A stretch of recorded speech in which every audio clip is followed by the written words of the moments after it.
Assalamualaikum warahmatullahi wabarakatuh. Alhamdulillah wassalatu wassalamu ala rasulillah, amma ba'd.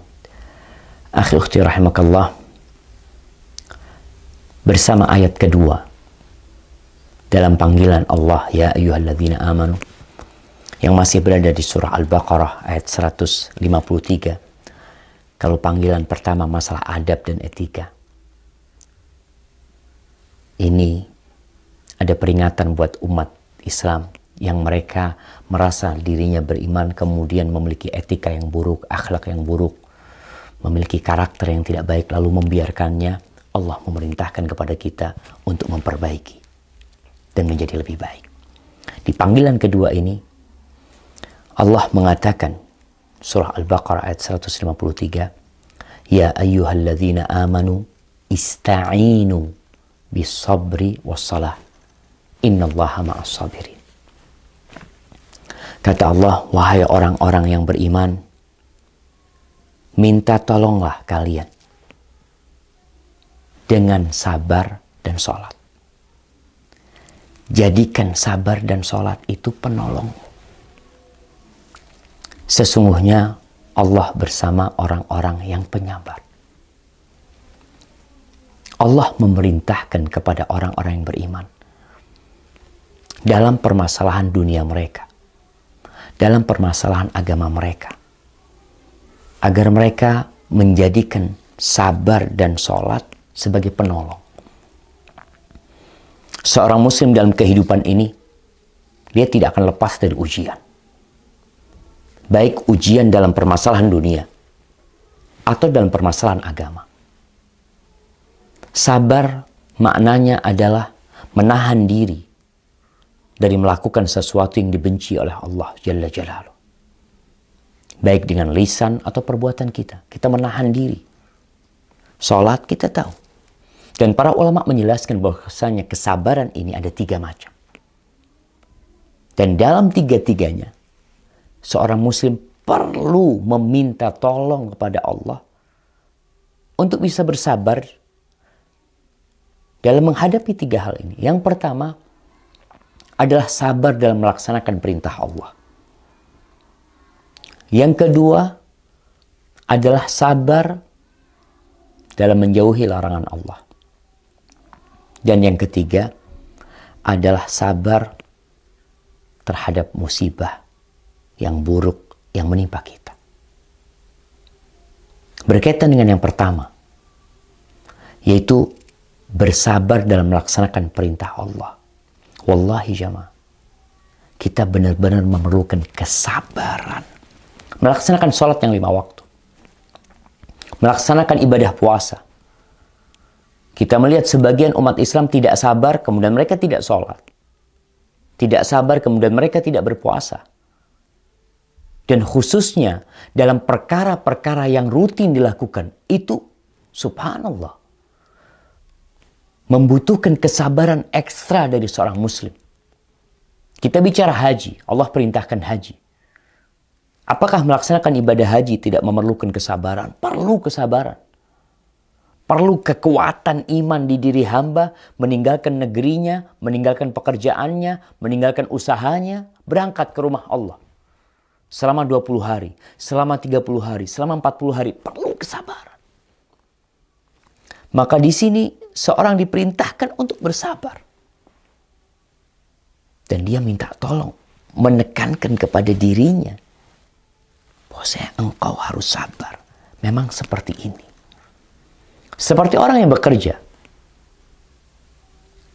Apa tidak perlu kesabaran mereka yang tiap pagi berangkat jam 7, pulang jam 4? Teman-teman kita yang di Jakarta, saudara-saudara kita yang di Jakarta, yang mereka berangkat kerja sebelum subuh, atau setelah subuh mereka berangkat kerja, pulang isya baru sampai rumah. Bertahun-tahun mereka lakukan itu.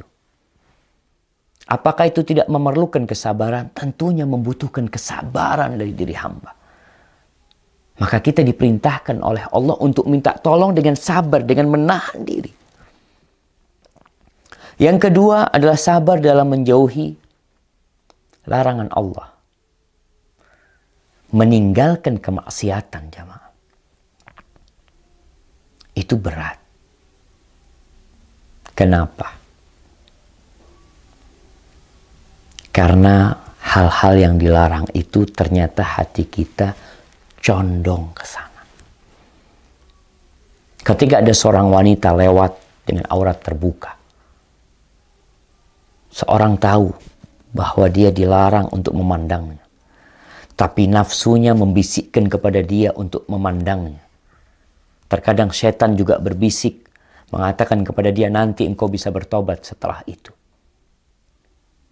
Meninggalkan yang haram, meninggalkan harta-harta yang dilarang bagi kita untuk mengkonsumsinya. Pekerjaan-pekerjaan yang dimurkai Allah Jalla Jalla, meninggalkan riba umpamanya, itu memerlukan kesabaran.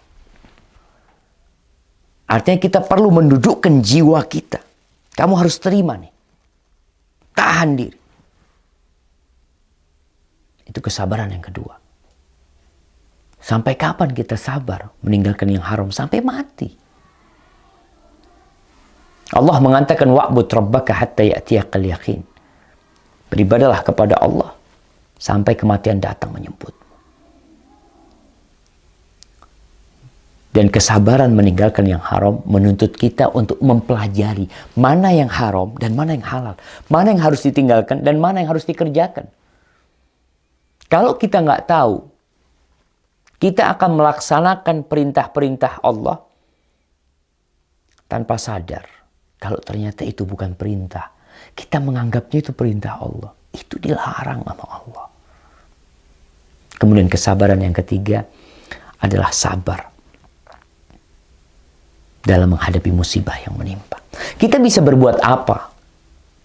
Kita tidak ingin keburukan menimpa kita. Kita tidak ingin anak kita meninggal dunia. Kita tidak ingin di PHK dari pekerjaan kita. Banyak hal-hal yang kita tidak inginkan, tapi takdir Allah berkata lain. Maka tugas seorang hamba ketika itu sabar dan husnudzan sama Allah. Allah perintahkan kita meminta tolong dalam menjalani kehidupan ini dengan sabar, artinya menahan diri dan melakukan sesuatu yang dibenci Allah. Kemudian dan sholat. Karena sholat ini ibarat charger buat kesabaran itu sendiri. Ketika udah gak tahan ya, udah hamparkan sejadahnya. Berangkat ke rumah Allah. Ucapkan Allahu Akbar. Hadirkan di dirinya. Allah Maha Besar. Sehingga tumbuh kesabaran. Ya Allah, Engkau bisa membantu kita. Membantu hamba. Dan jamaah, tidak ada solusi termudah menghadapi petaka kecuali dengan sabar dan sholat. Mau mengadu sama orang, mau laporan sama fulan. Mereka bisa membantumu.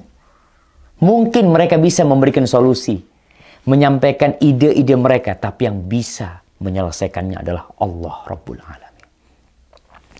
Lalu Allah katakan, innallaha ma'as sabirin. Sesungguhnya Allah bersama orang-orang yang sabar. Allah itu bersama seluruh makhluknya. Mengawasin mereka, memperhatikan mereka, memandang mereka, mengetahui apa yang mereka kerjakan. Itu yang disebut dengan ma'iyah amah. Allah berada tinggi di atas arsy-Nya, tapi dia bersama hambanya. Dia dekat dengan hambanya. Tapi buat orang-orang yang sabar, Allah bersama mereka. Memberikan petunjuk. Memberikan dukungan. Memberikan jalan keluar. Menguatkan keimanan di diri dia. Buat orang-orang yang sabar menjadi sifat dia. Maka kita perlu menumbuhkan di diri kita sifat sabar itu, melatihnya. Nabi SAW mengatakan, وَمَنْ يَتَصَبَّرِ صَبِّرْهُ اللَّهُ. Barang siapa yang melatih dirinya untuk bersabar, Allah bikin dia jadi penyabar. Maka setiap muslim dengan panggilan ini, baik ibu rumah tangga, seorang ayah, seorang anak, ketika menghadapi permasalahan itu, maka ingat, minta tolonglah. Ini perintah Allah. Ya ayyuhalladzina amanu ista'inu bis sabri was salah. Innallaha ma'as sabirin. Ingat, Allah bersama orang-orang yang penyabar. ketika engkau bersama Allah, apa yang bisa membahayakanmu? Barakallahu fikum. Assalamualaikum warahmatullahi wabarakatuh.